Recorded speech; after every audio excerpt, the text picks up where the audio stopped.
Namaste everybody. Welcome back to another edition of Brian Speaks On, the video blog series created by myself, Brian. You can catch this series on my YouTube channel or Facebook channel of the same name, Brian Speaks On. For those unfamiliar with what I do and the format in which I do it, I just basically discuss a particular kind of topic in a particular way. I try to give a certain perspective that may not be of the norm, just to offer a fresh alternative to a topic that some people may either be on the fence with or, you know, decidedly one way or the other towards. And I usually take one particular point and use it as a jumping point into a broader topic, and this is somewhat in that vein. I want to talk about something that pretty much, at least here in the United States, has become more of a across the board problem now. It wasn't always like that, but now it has become that. So it's ironic for somebody like myself, you know, a black person in America, to see certain things catch up, so to speak. The point being, we have spoken about things as black people in this country, and we have complained about certain things, and we've always been treated as malcontents because of it. It's ironic to see that once the problem becomes an across-the-board problem for the masses, it's no longer an issue of being anti-patriotic. Actually, it becomes an issue to the contrary. It actually becomes an issue of defending your patriotism and showing your disgust at being betrayed by the very country that is supposed to be here for you to be patriotic towards. Now, let me get into the topic, because you know me, I'll ramble. I'm going to do this in a Quentin Tarantino-esque style of fashion, meaning that I'm going to be jumping back and forth in time. I have to use things from the past to better explain the situation in the present. Now, this is always a problematic thing for people who aren't black to listen to when it comes to us, because black people understand the effects of the past as it pertains to now and the present and going forward. A lot of people don't want to associate the past with the present. They want to disassociate from it. They want to act like those things happened a long time ago. It didn't involve any of us. None of us were there. Therefore, we are in control of what currently happens. And that is oversimplistic, to say the least, and is a very lazy way of trying to skirt issues and have real conversations and dialogue. Now, I was listening to one of my favorite programs, which kind of goes to show what I find or deem to be entertaining. But I love this show. It comes on every Friday on a radio station called WBAI, which I strongly recommend to everybody. It's basically public news radio. It is not funded by any corporations or any lobbyists. It's strictly funded by the public, therefore you get the real news. I don't really listen to mainstream media anymore. I've been listening to this radio station for a couple of years, and they never let me down. Again, WBAI, you can stream it, you can get the app for it. If you really want to hear it, you'll find it. There's an economics program that comes on every Friday at 9 a.m. by a professor called Richard Wolff. Shout out to him. Excellent teacher of not only economics, but he breaks down the economics and juxtaposes it with how it relates to society.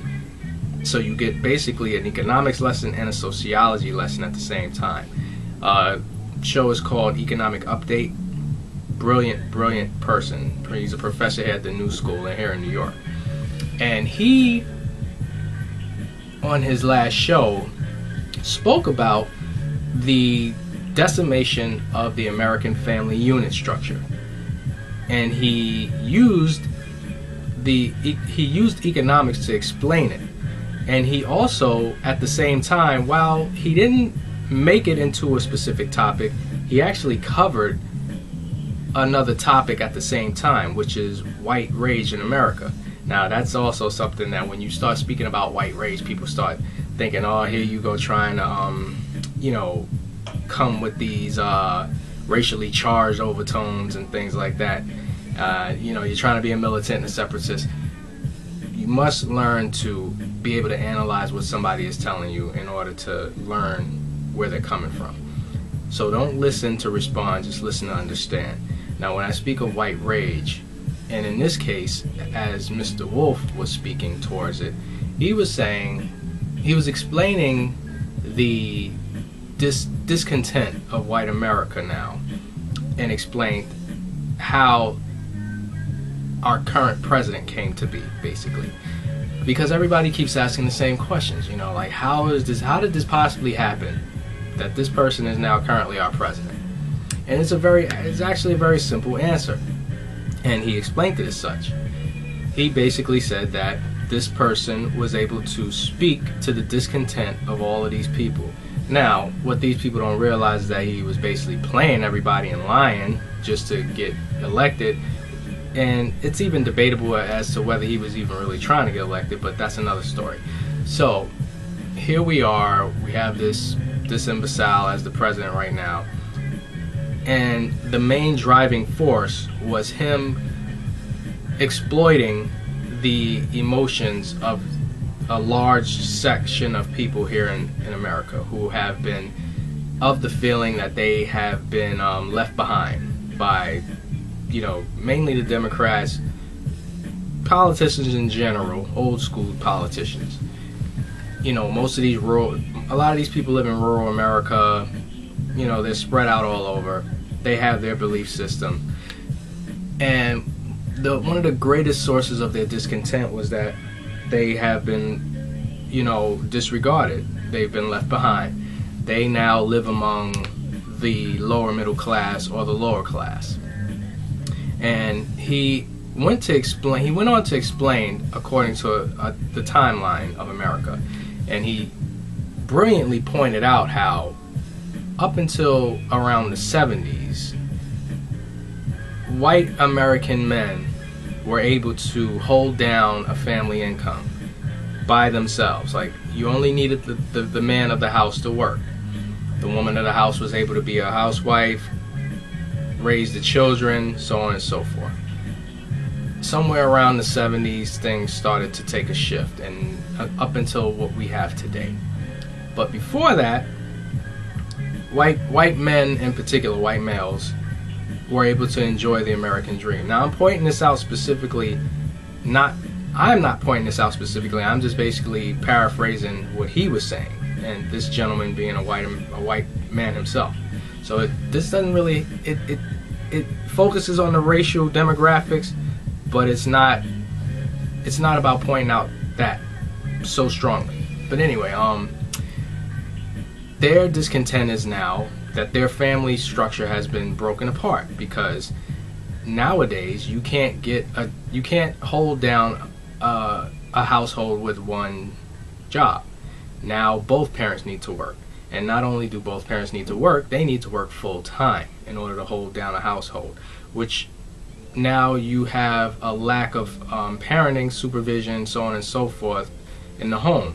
Where are your kids, during all this time? Who's watching them? How's the supervision going with them?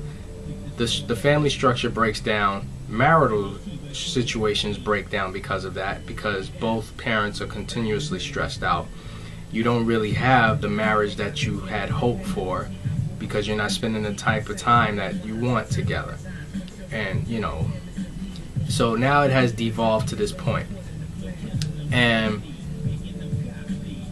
as brilliant as that was, it made me think about how when non-black people look at black people here in America, and we'll use the current president as an example, there always seems to be like this general perception, especially as it pertains to black people in urban environments and people who live in big cities and such, is that we're living in some kind of squalor and some type of crime-ridden nightmare of an environment. Now, of course, people oversimplify the situation, and they actually victim blame because of it. They always talk about things like statistics on black crime and so on and so forth, and of course they fail to recognize any of the factors that created black on black crime. The economic conditions that black people were subjugated into, the projects, that whole societal structure of creating projects, keeping people combined in a small amount of space with little to no resources, little to no opportunity economically, financially, and so on and so forth. Now, here's where I have to jump back in time. Now, I can easily go back to slavery, but we're not even going to go back to the obvious. We're going to start post-slavery. We've all been supposedly free. Now, when at any point in American history has the black family structure ever been whole? When? Now again, we can go into slavery, that's obvious. There was no family structure for the black family during slavery. I mean, the few who were lucky enough to have families and actually live together throughout an entire generation was probably rare and few and far between. And even then, they were living in a constant state of being slaves. They were living in a constant state of perpetual fear of their lives, of their livelihood, and the lives of their loved ones. Now again, let's skip that. Now we're post-slavery America. White men were able to be the breadwinners of their family. When have black men solely been able to be breadwinners of their household? We've never been economically equals in this country, and that still applies right now as the seconds tick right now. So you enter us into a society in which we have never had the opportunity to maintain a family structure. So our families have always been affected and disjointed because of that. So we've been living in a perpetual state of dysfunction as a society of black people and black families. Both of our parents have always had to work more than full time in order to just have below standard living. And then when you add again the systemic setup of putting us in certain neighborhoods and certain areas, and then you give us lack of resources, you give us lack of training, job training, you give us lack of good jobs, you give us lack of good education, and then you wonder why we have such a large percentage rate of dysfunction amongst us. And and even with that, when you look at the general populace of black people in this country, it's not to that extreme percentage that people want it to seem like. So a lot of this stuff is very much overblown. Now, of course, you have plenty of ratchet people in the black community. Plenty. I'm not even going to try to knock that down. But at the same time, that applies to every demographic of race. And when you include the factors that I just previously mentioned, other demographics don't have that, that added influence of problems to permeate their homes and households.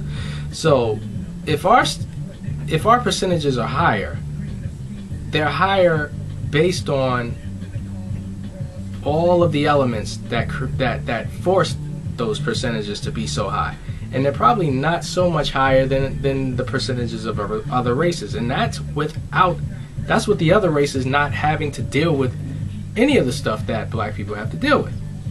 So if you were to take away those factors, those societal factors, those systemic factors, our percentages would be pretty much on the same level as everyone else, if not lower. You know, I'm always reminded of a classic movie, Trading Places. And if you remember Eddie Murphy's character, Bobby Valentine, you know, he was a hustler, he was out there doing what he had to do. You take him out of that environment of having to be a hustler and this and that, and you put him in the environment of the two old white brothers that basically used him as that bet to see if he could prosper in a Wall Street environment, and you saw what happened.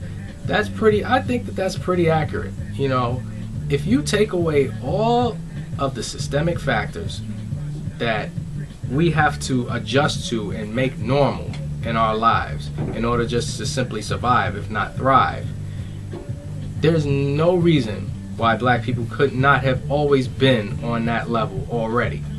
You know, and again, those societal factors have not gone away.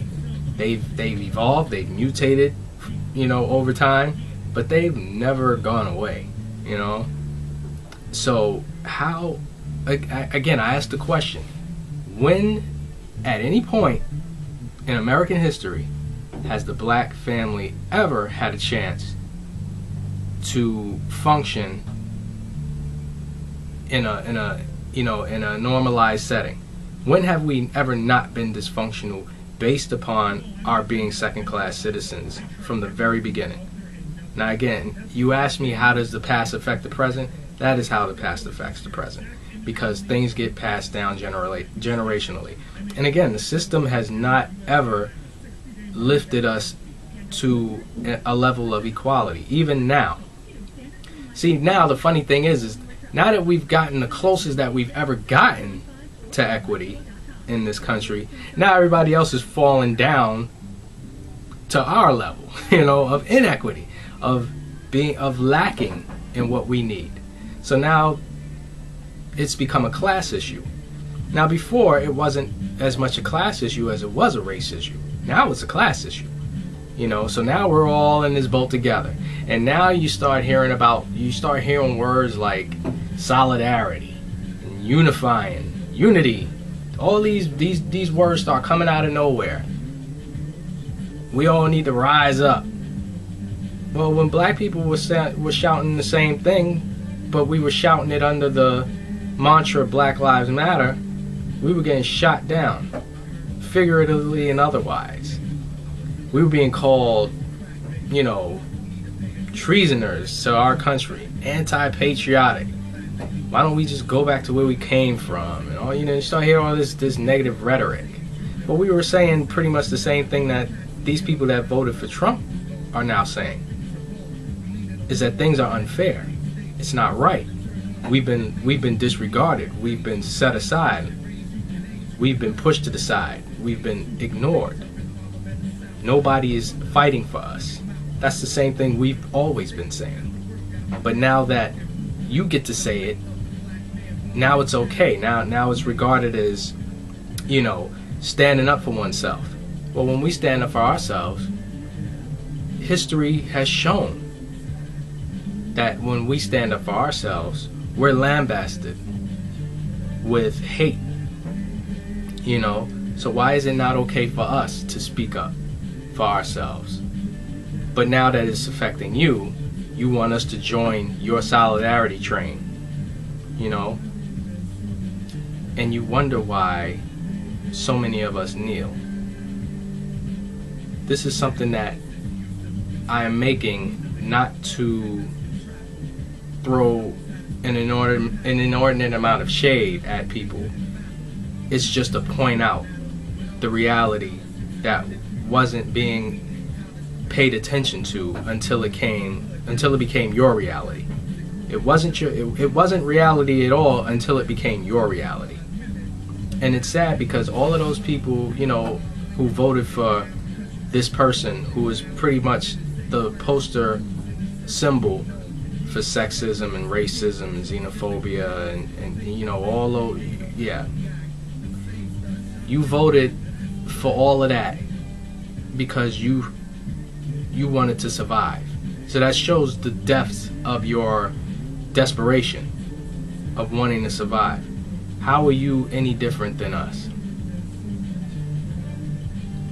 but you'll still look at us as though we're these dregs of society. You know, we're lower than anything. And here you are basically saying the same thing that we're saying. You know, we're not much different when you really look at it. When you really examine things, we're not different. So again, I say all this to point out that fact, to give that perspective, and I hope that people listen to this with an open mind.